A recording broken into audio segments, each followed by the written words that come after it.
Welcome back, guys, to another Friday Gamer Log.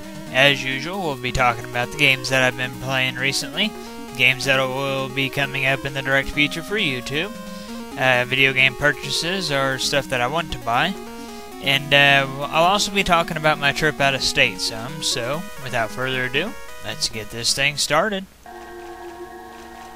As far as Wind Waker is concerned, I went ahead and made a little more progress in this. The last time I played it, the King of Red Lions took me underwater, and I seen what he said was old Hyrule. I don't know if it's supposed to be from a particular game or not, but whatever. I went ahead and came down here. I did this puzzle here, a pretty simple puzzle. Just had to fit those blocks into the Triforce. To be honest, I really wasn't sure why I was down here exactly. I just figured it was for some story element. I was just going to come down here then go right back up.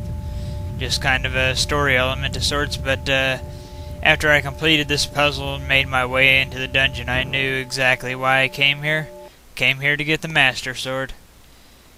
As soon as I started pulling it, I waited for that iconic theme to play, but it didn't play at first. I was actually kind of wondering if it would play at all, because this cutscene occurred before it played any music. Not sure what exactly is going on here, why those knights are lowering their swords or whatever, but whatever. Doesn't really matter. After I pulled the Master Sword, looked like, I guess, time started flowing again. I guess time was frozen or something.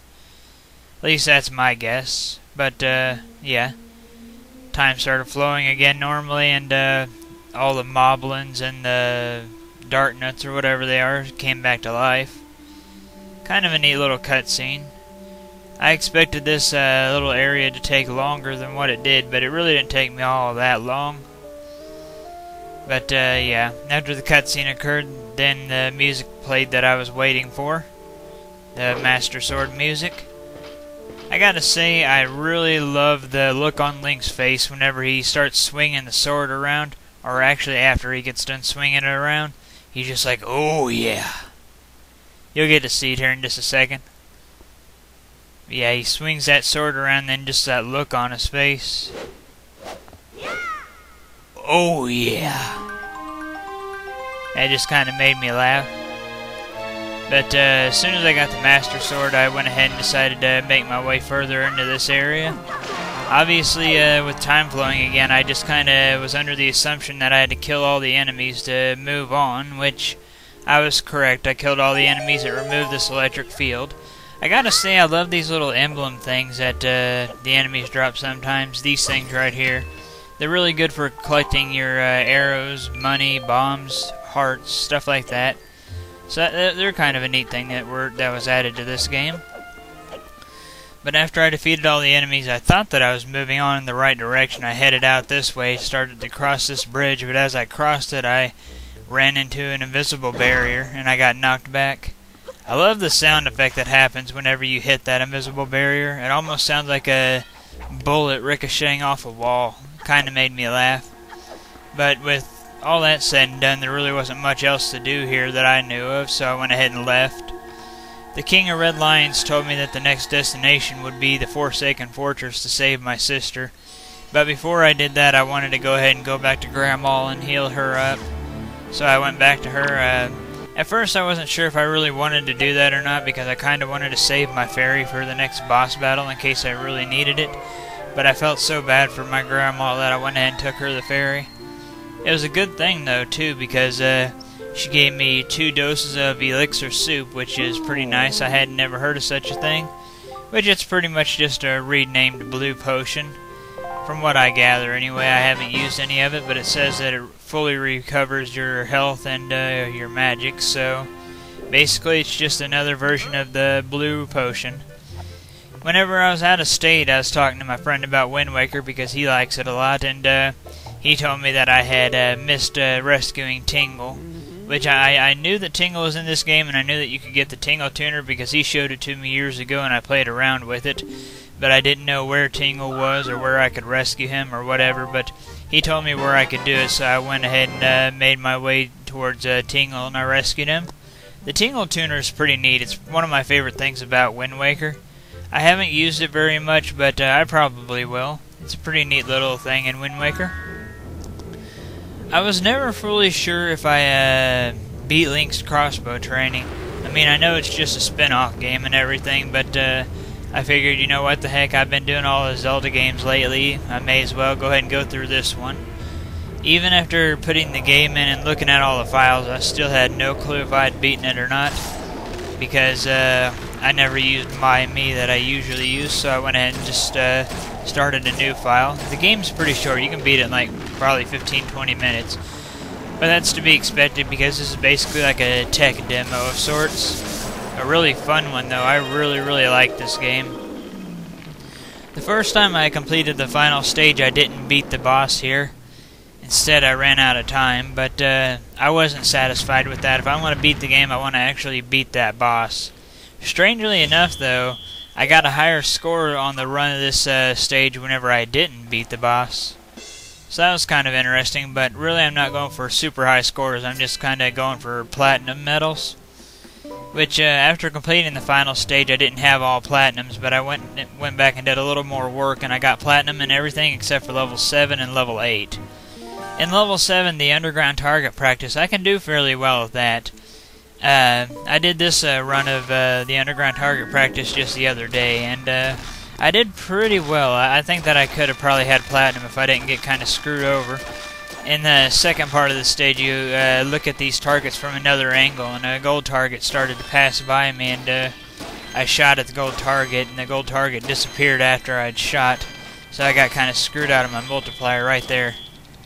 It disappeared as I shot at it, so I got screwed out of the multiplier.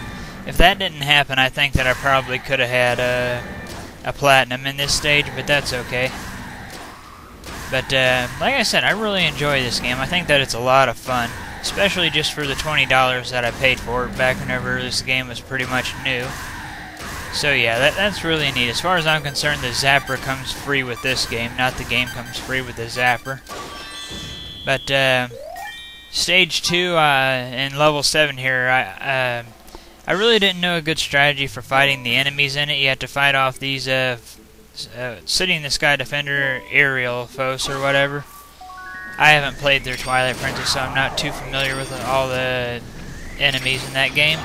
The first time I went through this stage, I had no idea how to fight these things, so I got a really terrible score. The attempt that you see right here, I was basically trying to find a good strategy for them. And I find that using charged arrows, the bomb arrows, is a good way to defeat these guys. Using that strategy, I got 12,000 more points than what I had on my old score. So that was really good. After getting that, I thought, you know, maybe if I can do well enough in the last stage, I can get platinum. But I didn't do very good. I gotta say though, I really like these ranger type levels where you actually run around and gun down the enemies. Those are always fun. I don't think that there's a whole lot of them, but I really do like the ones that they have. But I went through this stage and I did terrible. I mean very bad. I didn't get hardly any points. I think I got like 18,000. Yeah, I got 18,000 less points than what I had on my old score, which is just terrible. I thought that I could at least get gold on that run, but I didn't. But I think so long as I don't get screwed out of my multiplier in that first stage, and I follow the same strategy that I did in the second stage, I can get to platinum on level 7. Here on level 8, I really enjoy the horseback riding level. I think that it's a lot of fun. I guess that at one point in time I thought that this was kind of hard, but apparently I must have sucked back then or something, because I did pretty well on this particular run of it. I improved on my old score by like 30,000 points or so, which is really good. I thought for sure after getting that many points that I would have a platinum in this stage. I still didn't end up getting platinum though, but I don't think that I missed any of the targets on this run of the horseback riding stage, which is pretty cool. But yeah, I got over 40,000 points, and I thought for sure that I'd be able to get platinum, because that right there alone is halfway towards getting a platinum. You need to get 80,000 points overall to get a platinum medal. then I seen this level here, and I thought for sure after seeing my score that I would be able to get a platinum medal, seeing as how I had over 40,000 points before. I guess I was doing something different last time because I didn't do as good on this run of it. I didn't even get half as many points as I had before. I think before I was just being a little more patient with the wolves, because every time I tried to shoot them this time around, they would move and it caused me to miss them. So I didn't get even half as many points as I had before. I thought after seeing that I had 61,000 that if I could just improve on my score just by a little bit from the Dark Nut battle that I'd be able to get platinum, but there's one problem with that, and that is that I didn't quite remember how to fight this guy. And therefore, you know, I didn't do very good, but now that I do know how to fight him, I can get platinum pretty easily though. I would have liked to have seen some more boss battles like this, but we only got like 2 boss battles in the whole game. It's still a fun game though. Yeah, as you can see, I got a pretty bad score there. That's okay, though. I will get platinum. I don't think that'll be hard at all. I'm just not focusing enough, I guess. But, yeah. I still have to get platinum on level 7 and 8, but like I said, I'll get there. I just went ahead and quit after I did that. I went ahead and decided to do another run of Super Mario Bros. The Lost Levels. I've only ever beaten it on the Super Nintendo version. And I've had the Wii version, you know, the NES version, actually downloaded on my Wii for quite some time. But I still hadn't beaten it on my Wii, so I decided to go ahead and start a file in that. I used the one-up trick in the first stage of the game to get a ton of lives. I did that because I haven't played this game in so long I don't remember much about it, so I just knew that it was pretty hard, so I decided to use the one-up trick so I wouldn't just get absolutely frustrated. Since I used the one-up trick, I found the game to be quite fun, actually. Even though I died a ton of times, I still had a lot of fun with it. I remember the first time I ever got near the end of this game and I seen Bowser in that little hallway. It totally caught me off guard. That, and I was using Luigi and I tried to stop, and you know him and his terrible traction. I slid right into the fake Bowser. But, yeah. I completed Lost Levels pretty easily. I'd say I probably died maybe 20 or so times. Maybe more than that, actually. I really have no clue. But this was my first time ever beating it on NES, which was pretty cool. They give you 100,000 points for every life that you have remaining, but since I used that one-up trick, I had no idea what my score would be. It went from about 850-something thousand to like 435,000. Yeah, 435,000. No, 4,352,000, my bad. But if you beat the game without using any warps, you get to see a World 9, which I didn't know that there was until I did this. But I seen that message telling me, you know, you get to go to World 9. I thought, wow, cool, I finally get to see this. I've never seen it before. So, you know, I was stoked about it. I was excited to finally get to see World 9. And, well, just watch for yourself. Yeah. I haven't epic failed. Yeah, I'm a super player. Yeah, you tell yourself that. I haven't epic failed that bad in so long. I decided to go ahead and start another file in Lost Levels using Luigi this time, just to kind of see who I would prefer over the 2 Mario Brothers and who the game would be harder with. I definitely had an easier time using Mario. It's just the Luigi physics and him sliding around so easily kind of messes me up, so Luigi's a greater challenge, I think, but overall I like using Mario more. His controls just feel more crisp, you know what I mean, but I made it through World 4 and then I went ahead and quit playing for a little while. You know, playing the Wii version, I can just quit whenever I want to. While I was out of state, I didn't do a whole lot of gaming, but I did do some gaming, with my friend's little brother, and my friend, of course, but we did a little bit of Mega Man. We played Mega Man 3, Mega Man 4, and Mega Man 9. We never beat any of the Mega Mans because we were pretty much busy getting stuff ready for the wedding and just visiting and, you know, checking out the town and whatnot. But we did do a little bit of Mega Man, but like I said, we didn't beat any of them. It's kind of nice to do Mega Man 9 again. It's been so long since I've played Mega Man 9. I don't know why, but, you know, I really like Mega Man 9, I just haven't played it in quite some time.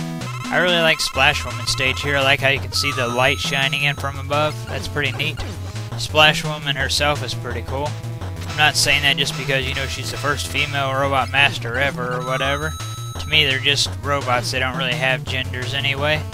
but I just like her fighting style and everything, how she summons the fish and attacks with the trident and all that.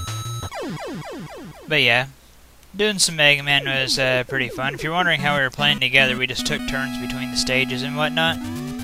As far as YouTube gaming is concerned, coming up this week we're going to be finishing off our run of Adventure Island 2 No Damage. As soon as we finish that, we're going to be doing a no damage run of Boy and His Blob for the NES, collecting all the treasures. Then after that, we're going to be doing a no damage run of Little Nemo the Dream Master for the NES. I look forward to doing all of these. So yeah, we're going to get all that started this week.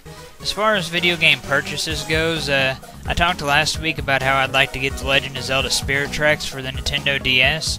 Well, I went ahead and bought it. I got it for $19, which is pretty good considering that most DS games go for about $35. I look forward to playing it, but I'm not going to play it until I've beaten all the other Zeldas that I haven't finished yet. But I will get to it eventually. It's kind of nice to have all the mainstream Zelda games now. The Mega Man comics that I won, the Archie's Mega Man comics that I won, finally came in. They came in while I was out of state. I read them first thing upon getting home. I thought that they were really good, and I thought that they were a pretty good read. What do you think, Randy? Ooh, yeah! Well, there you go. Macho Man approved. So if you get any extra cash, be sure to pick those up. As far as games I'd like to buy goes, I'd really like to get my hands on Paper Mario: The Thousand-Year Door for the Nintendo GameCube. I have the Nintendo 64 Paper Mario, and I have Super Paper Mario for the Wii, but I've never played or owned Paper Mario: The Thousand-Year Door. As far as the trip out of state is concerned, it went really well. The thing that I was most nervous about whenever I left was flying, because I had never flown before. But it really wasn't that bad. You just get kind of pushed back in your seat upon taking off. But really, that's about it. I was hoping that I'd get a window seat on the way there, but I got a middle seat and I had to sit between two people that I didn't know. And whenever we began to take off, the lady who was sitting in the window seat decided to close the window so I couldn't see out it, which was kind of a bummer, but that's alright because on the way back I did get a window seat, and you better believe I left that thing open the entire way back. I thought that was kind of neat to see clouds and whatnot and then see their shadows below on the ground. The first cloud that we came up to looked really thin. It looked more like smoke, like something was on fire. But that was kind of neat. But for the most part it was clear skies on the way back. We only seen a few clouds. But whenever we got into town, my friend hadn't had his bachelor party yet, and that's what we did first thing upon getting there. We just had some pizza and just kind of did the guy thing. He gave us a tour of the town, took us to some restaurants and some other places. It's a pretty small town. I mean, I thought that I lived in a small town, but this town's even smaller. But it's still a really good town. At one of the gift shops, I seen these things right here, and I just seen them off the corner of my eye, and I stopped and said, "What? Frosted Mini Wheats?"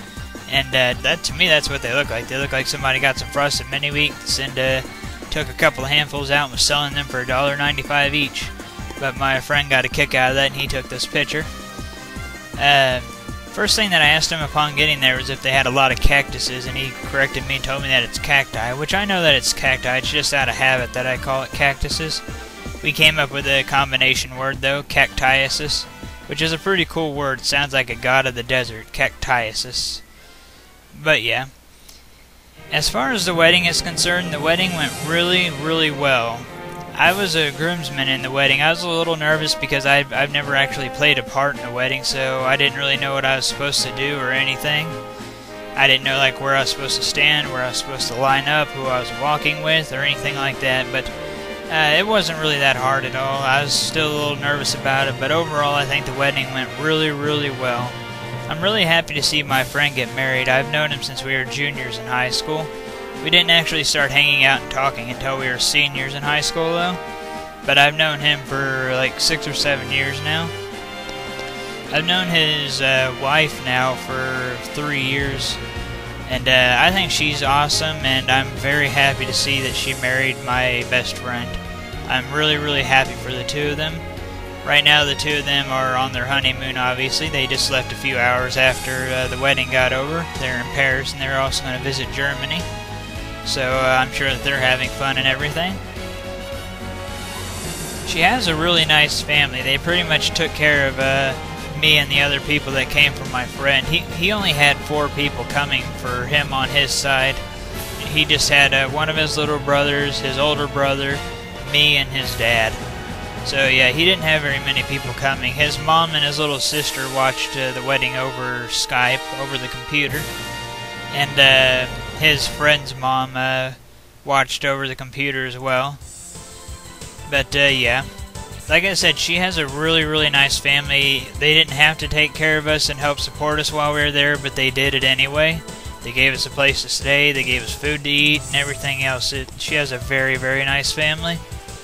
I gotta say, it was really cold in the morning and really cold at night, but it warmed up really quick throughout the day there. I thought that was kind of funny for it to be like 70-something degrees, and some of the people were saying that it was really cold.